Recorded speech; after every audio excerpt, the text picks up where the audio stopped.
Hey guys, welcome to Healthy with Heartland. You're cooking with Chef Arden.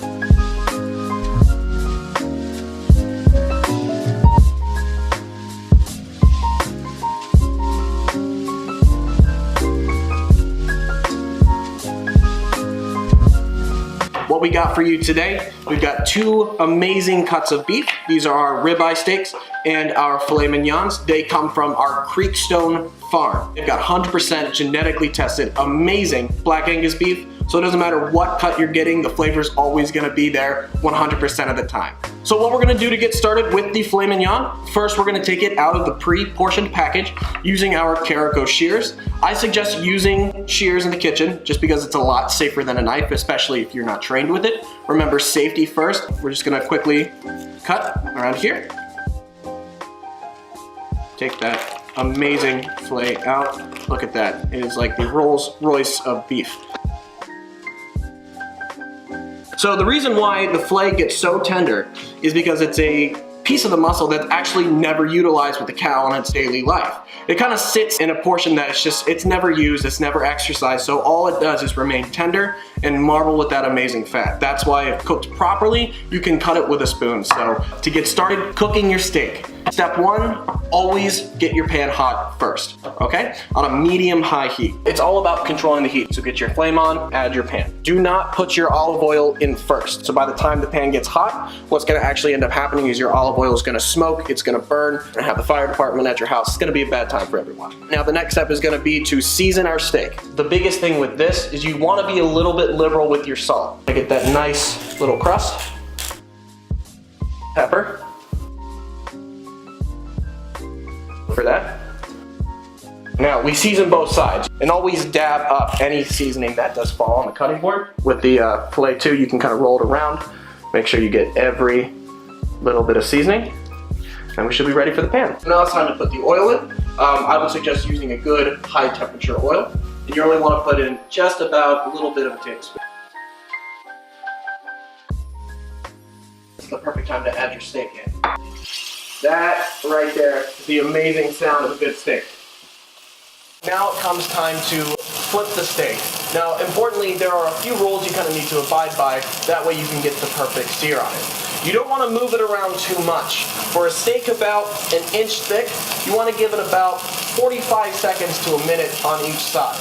And you want to flip it after 45 seconds to a minute and repeat that process twice so that each side hits that hot pan 2 times. So it's time to flip our filet for the first time. You can already see we are getting that amazing crust on the steak. And that is because of the way that we seasoned it. We just flipped our steak for the second time. You can see that crust is once again forming on it. So this next step is very important. Not only are we cooking it evenly on both sides now, but as soon as you flip it, you want to cut your heat in half. All right? So the next step is to add your butter. Usually a knob of butter, typically about this big. You want to put that on the side. Add your garlic. If you were using whole bold garlic, you would just have to crush it. A little bit of garlic in there. And then a little bit of your herb. I'm using rosemary, I think it works best. Now the heat's cut on high, you want to move that butter around just a little bit. Notice how the butter's not burning, it's just browning. That's why you cut your heat in half. What we need to do now, tilt the pan so you pull all that butter and all that herb onto the side. And you just want to start basting your steak. A couple good bastes on each side. The reason why we do this is while it's cooking, it's releasing all of its juices, all that amazing fat and flavor. And that's going into the pan. You're leaving that flavor just in your pan. But anything that runs off of the steak, you're putting directly back into it. So a good finishing technique I like to do with fillets, you basically just want to pick it up on your spatula and you just want to kiss the side of your pan with it.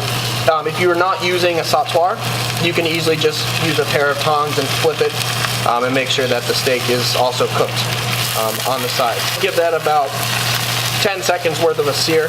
That's all that's going to do is just continue to make sure that the steak is evenly cooked. So the steak is finished cooking. We're just going to set that on our cutting board just to give it a rest. Now a steak about this size, you want to give it anywhere between 5 to 7 minutes. Resting your steak is very important. If you don't rest your steak for the appropriate amount of time, as soon as you cut into it, all of that amazing juice and flavor that we spent all that time making sure was in that steak is going to run all over the cutting board. So that steak needs that time for all the juices just to settle inside of it. Now, if we were doing a full dinner, this would be the part to deglaze with either a stock, wine, or anything that you can properly utilize the amazing flavors that you left back into the pan. You can create an out-of-this-world sauce with it, but really the creativity is all yours. And there you have it, the way to cook the perfect filet mignon. Thank you so much for joining me today with Healthy with Heartland. I'm your chef, Arden Campbell. If you guys liked what you saw here today, feel free to ask questions, leave comments down below. If you're interested about Heartland Home Foods and everything that we do, click the link and you can learn everything about us. Thank you so much and stay healthy with Heartland.